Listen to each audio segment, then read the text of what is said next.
Hi, welcome back to the show. We're going to talk about it. We're your hosts, Joanna and Joel. Joel. And we're absolutely thrilled to have you share this moment with us. If you're new here, it's a pleasure to have you. And if you're an old timer, welcome back. Today with us, we have a very, very special guest, and we're going to let him introduce himself. And right after that, we're going to get into our topic today, that is alcoholism and purpose. It's good to have you with us today. Oh, thank you. Hi, my name is Jacob Keje, and I'm here to talk about life. Interesting. We're going to be talking about alcohol and purpose and the very complex relationship between those two elements. I hope we can have fun with it. Yeah, most definitely. Yeah. So, Jacob Keje, I've actually been following your story of how you drastically say that you're no longer taking alcohol. And I saw you make it to 100 days, became 200. At that point, I stopped believing that you would quit or you would backslide. So in my life, I've never thought there would come a time where I question my alcohol intake, where I would want to quit. But after your story and looking at your life in general, because it's more relatable, because if someone of 80 years told me alcohol is not good for you and I quit when I was around your age, I'll be like, okay, that was your time. But seeing someone who I would consider a role model take on the steps of actually quitting, and there is no major difference in our lives, kind of intrigued a question in my head. What would I do to quit, and what inspired you to take on this journey of quitting alcohol? What had to happen? Truly. There are so many factors that led me to quit. But over time, I've been very interested in self-improvement, especially reading some books and realizing the limits that we live within. And then I found that alcohol was something that was kind of limiting me. Yeah, it was limiting me in so many ways. So you'll find I'm spending a lot of time having fun and drinking, and the next day you're on hangover. Yeah, wasting your life away. Yeah, I can't exactly say that I was wasting my life away. Actually, most people were wondering what's wrong with Jacob. Yeah, but just trying to see what is more about life, really. Okay, I will ask you, how long did you drink? Like, when did you start to drink? Was there ever a point when you drank way too much? Maybe you were drinking Monday and Tuesday and Wednesday. A lot of our people amongst us think, well, if I take cocktails, then it's not really bad. If I'm not drinking hard liquor, then it's not really bad. So were you taking maybe something specifically strong? Were you? And then, just how did you say, you know what, I'm done, I'm not doing this anymore? I started drinking. I first tasted alcohol when I was, I think, in S3. Oh. Yeah, well, the school I was at, we used to have the first Saturday of the month. It was a single school for boys. So it was the first Saturday of the month. They would allow us to go to the nearby town. Oh, okay. So sounds like a school I might know. I doubt. I don't know. But then, of course, that was the first time. Then later, I would say I really started drinking end of first semester at campus, first year. Okay. That's, I think, when I really picked up. And you just got into all the hard ones and the... what I think maybe was lucky for me as drinking mostly on the weekends. Okay. Just to have fun. Okay. So Monday to Friday, you have class. I wasn't drinking during the week. Once in a while, campus night, Angenois. Oh, yes. Once in a while. Yeah, when you're at campus, you're really broke. But you can go for campus night. Okay. Yeah. It was mostly weekends. Okay, weekends. But but from really, the weekends would really compensate for the whole week. So you could, let me say, go in a whole day and just really drink. Not really even the whole day, but you would do like Friday evening up to like 4 a.m. Oh. Saturday morning. Okay. So you sleep, wake up on a hangover, take some juice, some And sugars. resume at 6. Then resume later Saturday afternoon. Maybe if you go to the beach, guys Yeah. are like, we need to relax by the waters. Oh, So nice. You you guys had resume that like- luxury as well. Yeah, you resume like on a Saturday afternoon. Okay. Then you go again like up to 6 a.m., Mm-hmm. you know? But it was mostly weekends. Mostly weekends. Yeah. Okay. That's quite interesting because most Ugandans and the world at large believe in binge drinking. So they realize that heavy drinking on weekends is detrimental. Probably it's going to affect your mind if I drink heavily on Sunday. But how about I drink in small portions in the course of the week? So probably 4 shots a day. most people employ wine. So every time after work, probably it's going to take a gin or a wine, gin and tonic or wine, but in small portions. So you will say that I've taken half a glass. That's not really bad. I can wake up and be able to execute my duties the next day. And Uganda actually were ranked first in alcohol consumption in the entire world. Yeah. Yeah. And we make some Seychelles of coming the second, I guess. strongest. Yeah. Just nasty So- liquor. For me, I find daily drinking, even in small doses, I find anything that you do daily, To have a very It becomes a long-term habit. impact. Yes, that's true. I find it very risky. There was a period I would have a bottle of whiskey actually at campus. See these movies we watch, you see the big shots. yeah. That's the facts. owner of a Leonardo company DiCaprio's doing enters it, the then, office, it's a pours fun a shot thing. of whiskey, Yeah. and takes it. So you find it's something you want to have that feeling. You want to feel like a boss. You want Exactly. to, yeah. But I think I did that momentarily, maybe for like one semester or so. Okay. But if I tried as much as possible to avoid it becoming a daily dose, because then that would build into a habit, Absolutely. which I don't think I was ready to really pick up, to be known for, hey, Jacob takes a daily dose of, even if it's one beer. Yeah. When it becomes a daily dose, Yeah, then they just know you as it's that something drinker, that actually that becomes drinking harder guy. to quit. Yeah. Yeah. You see, one of the things that I feel really bad for our generation is that the ease with which it's so easy to associate us with bad habits. Like we know the drinker, we know the person that will not fail to show up at this drinking thing. Like you can count on this person to be there and drink extremely unreasonable amounts of alcohol. And I think as we progress, I feel like we should strive towards finding better, should I call them alliances? Like something that you identify that isn't necessarily a bad thing. Like you shouldn't be the person, like you said, oh, Jacob 8 beers. And everyone knows that if they have to expel some alcohol, they know the person to get to. You're the go-to person. Yeah, the go-to person. And that's kind of interesting, the point you hinted on of the big shots in the kind of movies and the stories we are being sold. So, and that's one of the major contributions to my intake of alcohol. To a certain extent, obviously, before it was fun, their influence, but then it became, you try and give excuses for why you're doing what you're doing. And if a movie appears where someone you admire, like, takes alcohol, and it's considered normal, it's actually... That's what he brags about. He takes hard liquor. What's that thing, Thomas Shelby? Is it whiskey? Yeah, with the Like whiskey. I honestly feel like there was a point in my life where I was like, yeah, but Thomas Shelby does this and it's so cool. That's the exact example and I give had, it to me in this short glass and No, actually, at one point, I do some business. And at one point, I was telling my friends, there is no rich person in Uganda who doesn't drink. Show me that person and I will quit.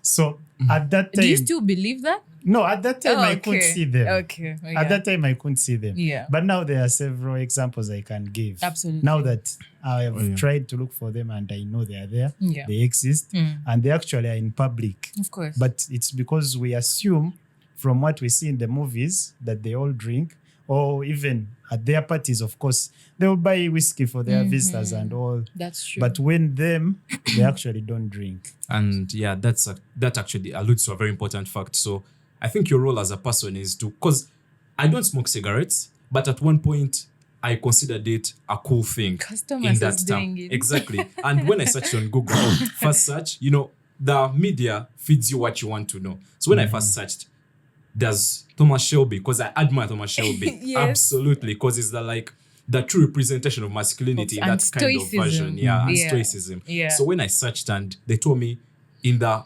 series Peaky Blinders, he amounted to over 2,000 cigarettes. But they were not actual cigarettes, were Exactly. So I searched deeper. Most people stop there. Yeah. I searched deeper. So I went into the background, they? what is it behind the scenes. Raspberry Yeah. flavored. They Exactly. were something, yeah. And most people stop on that Google search on top, and you're like, 12,000. This guy is alive. He's winning Oscars. And it's fine. Who am I? Exactly. Yeah. And so you can't blame me. And that's usually an excuse also given by But substance abusers. Yeah. But you see, that's the thing, is that some of these people don't even smoke real cigarettes on Yeah, they set. don't. And Yeah. I hate that to make people quit some certain bad habits, we just have to make them go deeper into research and maybe we have to say, oh, but Thomas Shelby doesn't really smoke actual Yeah, cigarettes. yeah. And I feel like it's crazy, Like I think we should stop associating the very, very cool aspects of life, should I say, maybe like wealth, with those specific bad things. I mean, I understand some of these things come along as like you amass wealth, then maybe you're getting initiated into a group of people that drink and party, but I do not think that they should be viewed as norms. Yeah, that because I'm rich, I kind of have to smoke and drink whiskey and gin, to fit into my people and like still remain in that specific status. If you get what I mean. I actually think when the movies are crafted, Absolutely. it's not in most cases it's not the real life, and most of the movies we enjoy are not actually authentic. I would say they are not actually authentic stories. That's true. So you'll find that some of what we call the good life is what the movies will try to show us. And it's just a fabrication. And of course, there are some of these alcohol brands are the ones sponsoring, the cigarettes brands are the ones sponsoring these movies. So you'll find they have to promote something about smoking, Have to put something, about the Marlboro. alcohol. Okay. So, and even those expensive whiskeys that you see on the market, I really enjoyed the single malt. Yeah. Even up to now, I know how they age. But like you've completely quit now, right? I've completely quit. Oh, that's amazing. But just by the smell of it, I You will know know. this is a good one. This this is this 5 is years, fake. this is 3, this has been Yes. diluted. Yes. Okay, and that brings me to a very important question. It's sad that sometimes to make people quit something, you have to show them the extremely negative side to it. Yeah, like show them the bad thing. I hate that sometimes we learn like that, but it's one of the ways that we learn. So, was there ever a specific moment when you used to drink and something maybe terrible happened to you? Maybe it was like drunk driving or an accident, or you fell into the trench or vomited on your girlfriend's carpet or anything like very, that. I wouldn't say that I had anything extreme that happened, because I've seen some friends who really got bad accidents. They even have scars on their faces and they haven't quit. And and that's unfortunate. I've seen guys who lost their limbs and they are still drinking. I've seen guys who went broke and they are still drinking. I've seen like people who turned into nuisance from my point of view. Yeah. But to them, it's okay to continue drinking. Okay. So for me, nothing really extreme, I would say, happened. But there are some series of events in my life that I really didn't enjoy. Yeah. For example, you have a business meeting on a Saturday morning and you had slept out. So you're fatigued. You call the client, you're like, my child is sick, I have to take them to hospital. Can you cancel the reschedule? appointment. Yeah. Yet, at midday, you're going for a rugby game where there will be beer. You get? Yes. Or I'm trying to prepare myself for a marathon, and the problem is that I can't hit my targets in the training because the weekend was You are heavy. governor. Yeah. So you find that even trying to have some personal development things, they are being affected by the lifestyle behind alcohol, especially the fatigue it creates, or even the money we spend on it. Absolutely. Because I think on a normal weekend, I was spending not less than 500K on alcohol. That's insane. On a normal weekend. And that could be channeled something better. Once I tried to do a monthly budget, and I kept on seeing 2 million on having fun. Oh. Wow. And then I was like, this 2 million is becoming a problem. Yeah. And it's consistent. But Yeah. then that was just like trying to have a personal budget. In actual sense, I think I was spending more. Way more, yeah. Because on some crazy weekends, you'd spend even 4 or 5 million. Oh. But at the end of it, and you're like, I've spent this I was money. having fun. I was having fun. But even the next weekend, it's the same fun. Same people, same fun. Same thing and same activity. And you know same that's place. Same purposeless activity. And you know, that's Yeah. something that develops with substance abusers, in more specific detail, alcohol. So when I was reading into alcohol, there is it's called impulsive hedonism. So it's more of like being selfish, but then it's being selfish in a preposterous way. Oh. So you want something to happen because you said, I want to have fun. I want to have it tonight, but I want it now because you feel like you deserve it. So it's being selfish in a very stupid way. Yeah. Yeah. So you decide that I'll drink my life away, but tomorrow you won't be productive. Yeah. Next week it's going to affect the way you're going to do So your, it's like but to you hell go with ahead and it. do it anyway. Yeah. Yeah. So that's something I found interesting with alcohol abusers. And at a certain age, when men, according to research, when they develop responsibility at around 27, if you've been like a light drinker, and light is subjective, you can define it in your own way. A light drinker, you tend to quit because of responsibilities and that a calling of some sort. in your life, probably you're getting married or you have children. Okay. But then for alcoholics, you're not guaranteed to drink because research suggests that all these rehab centers for alcohol don't actually cure alcohol.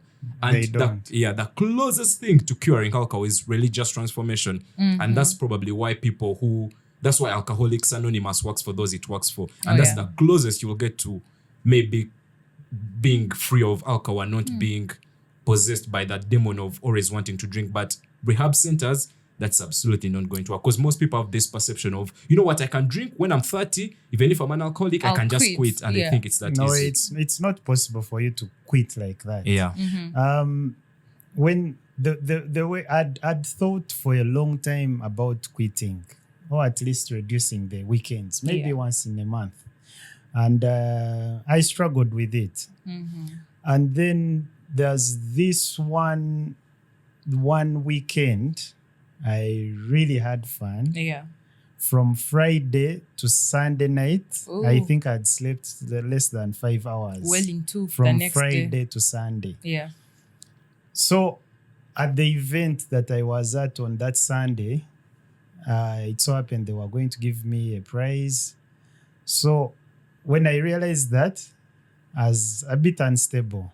I would say I was a bit high. Oh. So I told my friend, Okay.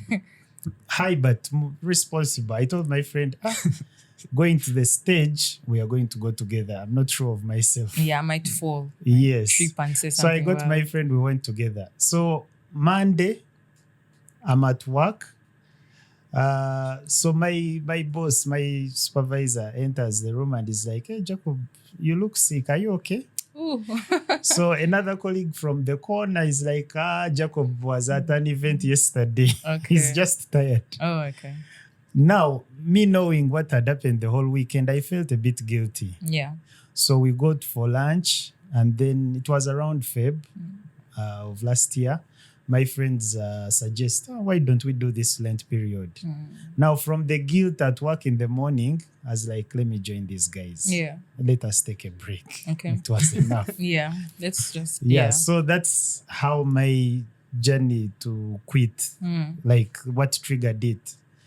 So I did the Lent period. Yeah. And at the end of the Lent period, which would have been the Palm Sunday weekend. Okay. I had- that's 40 days. Yes. Okay. I had a similar event that I had been at, but organized by different people in Ginger. Okay. So in my heart of hearts, I knew I was fasting for these 40 days. And that weekend, I have to have fun. I'm coming back. Yeah. Okay. Now, along the way, these guys are like, no, we have to push until Holy Thursday. Okay. So I'm like, that week wasn't there in our arrangement. So these guys insist. They're like, no, we have to do that week as well.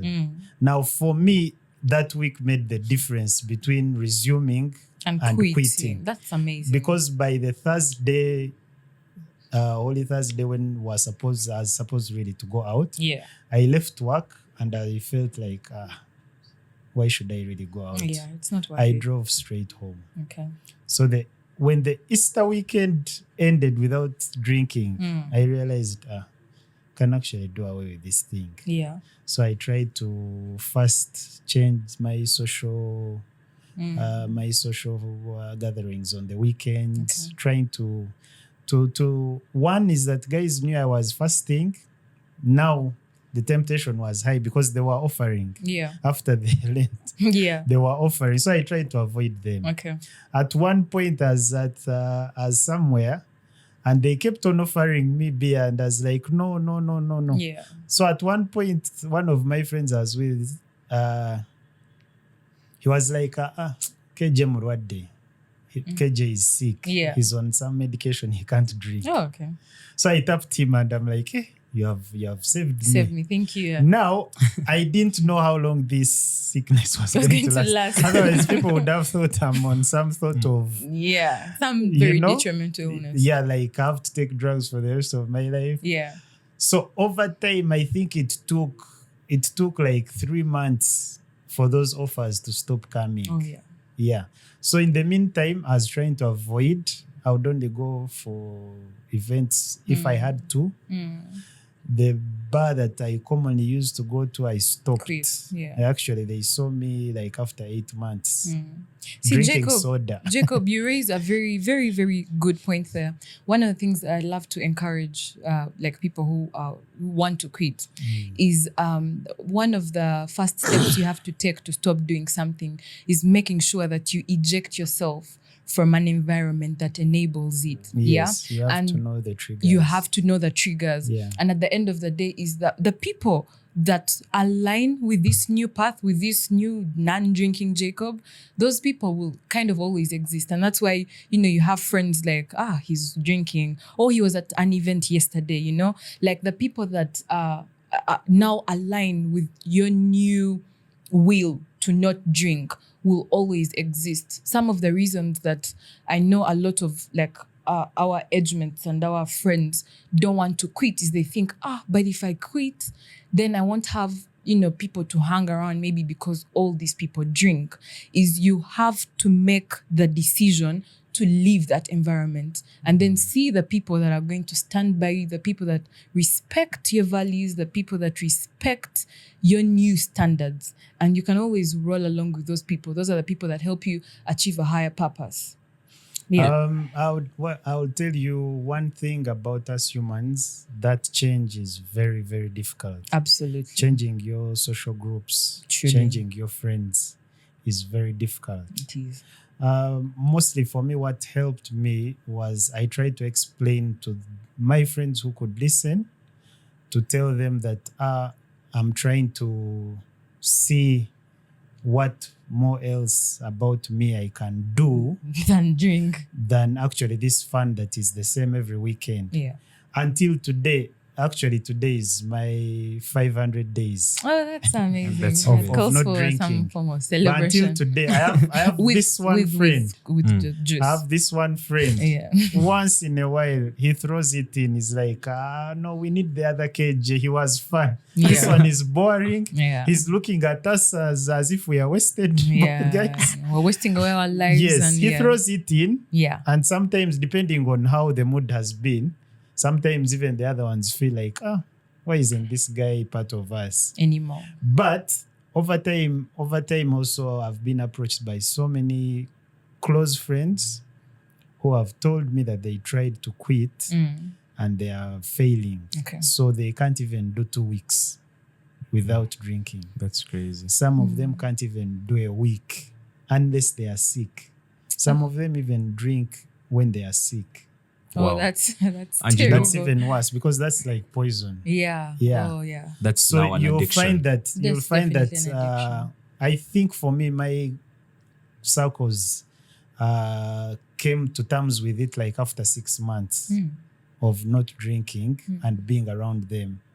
So that's when they started coming out and telling me, Jacob, how did you manage? Yeah. Because they knew the other Jacob, the weekend No won't way end. he would live It's either alcohol. a beer, it's a whiskey, it's wine, See, Mr. Jacob, I love that you've said that because I hope it continues to paint the actual picture that it might not be easy to quit. But at the end of the day, I feel like it's necessary to quit. Yeah. And like you've said, it took some of your friends about 6 months to come to terms with this new decision. Is that it's not going to happen in an instant. Your Yeah. friends are still going to test you by offering you shots, They can leave you, by the way, for like 2 weeks if you say you've quit. The first week they leave you, the second week they leave you, and the third week they be like, just quit with the act and let's go drink, They might even bring the alcohol to you. But you have to remember that you're in the test, you're living the test, and you have to pass the test. And even though it takes even a year for your friends to come to terms with this specific thing, I feel like it's really necessary to quit. And I really love that you highlighted that. I love that fact. point of the peer influence. It's actually a very major factor.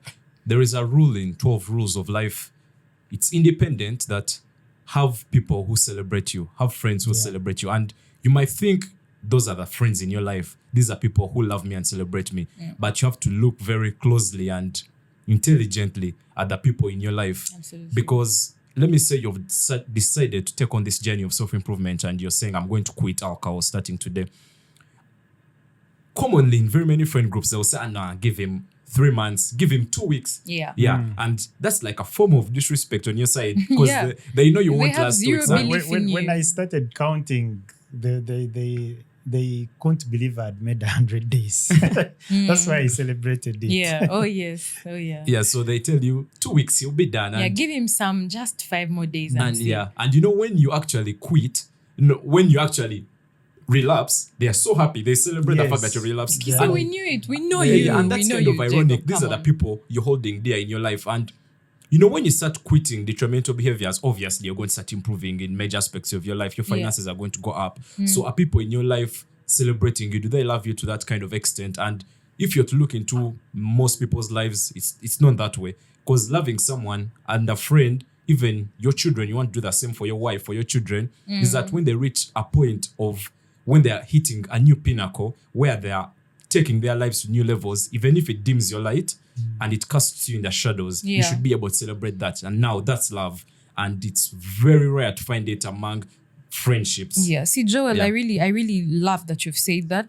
And Jacob had mentioned something similar earlier, is that some of your friends came to you, to ask you. I love, sometimes I think that sometimes we do things as a group simply because, you're doing it, I'm doing it, and you're doing it. And so like we're all doing it, there is that lack of individual thinking. And I feel like sometimes it's really important to step out of that group think and get into an individual thing. If you quit, you never know, you are helping your other 4 friends to quit. Not that maybe you are a leader in the group in some specific manner, but like sometimes we are engaging in this specific activity because we're doing it as a group. So we're comfortable because we're all doing it. Yeah. But Jacob has come out and he has quit, they might be embarrassed for the first week or second week or even first month to approach you and say, oh, but how did you do it? But eventually with time, you realize that those people that have also been nagged with a lifestyle start to approach you and ask you, how did you do it? Yeah. So I think really at the end of the day, it's a bit of a necessary decision to make. One of the things that has really kept me at it, one is, for example, doing exercise, going to the gym, being fit. Yeah. Over time, my friends have realized, ever since Jacob quit, he's more physically fit and he's more disciplined in going to the gym and taking care of his body, his health generally.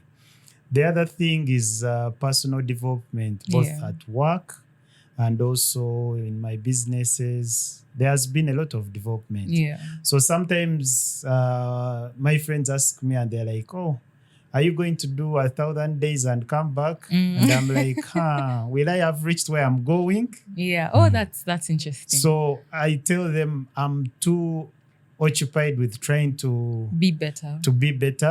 To have some personal development that I can't really go back. Absolutely. And I want us to conclude with this point because psychologists suggest that, because usually when you're not in the situation and you do not experience it, probably you think this person is probably insane. Because now that you've quit alcohol, now you're different because you've experienced it. Now let me say someone who's not taking alcohol and you see how people act when they take alcohol. You're like, these people actually don't love themselves. Yeah. Because are they mad? Yeah. And that goes back to the whole point of, like, pornography, alcohol, its major influence, why people usually take alcohol and consistently do it. It's because of like a meaninglessness in their lives. They lack a purpose and they need something exciting to kind of intrigue and feel like they are living a life worth living. Captivate them. Developing that purpose, well, it's not that easy. You don't just tell someone, oh, you know what, you're taking so much alcohol, you know what, get a purpose, start doing this. That's not easy. And this reminds me of this rule that treat yourself like someone you are responsible for helping. So this kind of infers the fact that most people think that humans are manipulative, psychopathic, and selfish. But that's actually not true. Most humans treat other humans better than they would treat themselves. That's true. Yeah. Some treat dogs better than they treat themselves. That's kind of, appalling. Disappointing. So that's the emphasis of the rule by Jordan, that treat yourself like someone you're responsible for helping. And you have to like step out of your conscious self and watch yourself and say, if I decided to be the person I want to be in the next 5 years, how would that look like? And you have to write this down, or you have to be intentional with your goal setting. And that's a philosophy by Baker, I guess. Like, people who are precise in their speech and in their goal setting, they actually have like 98% chance of achieving that goal. So That's you have to true. be so precise. That's true. In 10 years I kept taking alcohol, and also the future authoring program does not only look at the positives of what you would be if you stop taking. Probably you'll be physically fit, like you said, or you'll be your cognitive ability will improve. But I'm always sober. Yeah, it's exactly. like doing a reverse brainstorming. If I continue drinking, then what? But it also involves looking at the negatives. So you say, now, if I continue taking alcohol, what will happen in the next 10 years? And you have to be very honest about it. And realistic. Yeah, you're going to become cynical. You're going to become bitter. The challenge that we have as humans also in the environments that we live, we are in a very fast-paced world. Very few of us can actually try to, look into the future. So, and someone will tell you, we don't know what will be in 10 years. That's true. But as having the side conversation and saying, just recently it dawned on us with my group of friends that we have been 10 years out of campus. So I was trying to challenge my friends, 10 years? What have we actually done What's in there 10 to years? show for 10 years? Yes. That's a motivation. So One it hell of a helps you motivation. to try and be like, okay, in 10 years, I need to be somewhere. And then I also challenge my friends, and I'm like, most of us started drinking at campus. We actually do not know fun adult life without alcohol in it. That's so true. Without substances, And that's actually. something I Without still- weed and alcohol and maybe sex. Without and all that. Yeah. So I try to challenge my friends who dare to have that conversation with me because I think I'm a bit harsh. I tried to challenge them. I'm like, ever since you turned 18 and you started making your own decisions, you have not had a year of no alcohol. Yeah. If it's now 10 years, it's now 15 years. Yeah. Can you just try 1 year That of had no alcohol zero substances. and try and see what would life have been? I'm so glad Just that 1 year. a lot of people, Yeah, get to so hear this. it's a bit of a challenge. Personally, sometimes on the weekends you have so many meetings and all, and I'm fatigued and I'm like, did I really make the right choice? Yeah. And then I sit down in my book and I write down the benefits I've had in the last 500 days versus the benefits over the whole period of about 14 years. Absolutely. And I'm like, no, I think I'm on the right path. Absolutely. Then it takes me another month.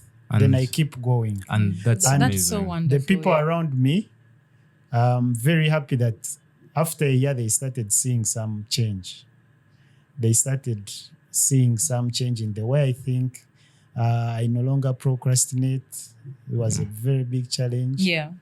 If I have an appointment, I make it. And you don't have to lie that your child is sick. Exactly. Yeah. We Actually, we had barriers when you've gone Yeah. for a Sunday brunch. Exactly. Yeah. On and Mondays, you're you're killing going to people have a that barrier. are still alive. Exactly. Oh, I lost Or you both, bury someone yeah. twice. Yeah, Yeah, so those things, at least in my life, they no longer happen. The last time my boss told me I looked tired was that day. Oh, that I that's decided to amazing. stop. That is absolutely So for amazing. me, I think I've enjoyed the last 500 days of not drinking.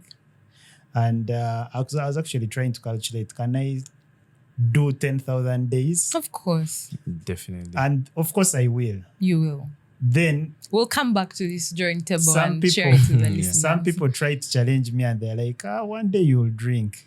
And I always respond to them by saying, as long as I still live, anything is possible. Yes. yeah, and I yeah. could, but as of now, I'm I not. won't. Joel, did you quit? I'm on the. That's why I'm Okay. listening to him very All right, intently. yes, and yes. that's what overwhelms people. That plethora of possibilities that you wake up with that kind of induce anxiety. Like, oh, so much is happening in my life, and you decide to get something to nab it down. And in conclusion, it's your moral obligation to do what's right. So quitting alcohol, imagine what would change if you did everything in your power to the best you could. Yeah. A lot would change. Yeah. And if you're finding it hard to quit alcohol, probably you should get a life exciting, very exciting, that you don't want something like alcohol to come and Yeah. tamper with it. Yeah. Because that's a very big barrier in people's quitting journeys. They want that excitement. Because Yeah. now how do I go out? And I face that as well. How do I go out and have fun without alcohol? Yeah, my Exactly. trick is Yeah. just then don't go. But once you're on that purpose Yeah. and something's exciting, you don't want to tamper with Yeah, it, no, with your amazing life. Yeah, if we could, go with one thing as we wrap this up, is his challenge. Think about it. Maybe just give yourself a year and think, this year, no substance. Yeah. And then I have a number of years to compare this year to. Yeah. And that's amazing. Like, if Yeah. I could do my best in this year, how would that look like? Yeah. Yeah, that's Okay. amazing. Guys, thank you for tuning in. We have been your host, and this has been Jacob with his inspirational story. And if you've been thinking of quitting, this is the time to take it on. Well, subscribe to our Apple Podcasts, YouTube, and wherever you get your podcasts from. Thank you. I think we shall just remove that ending part because we have an outro, so I just assume that I ended, then we just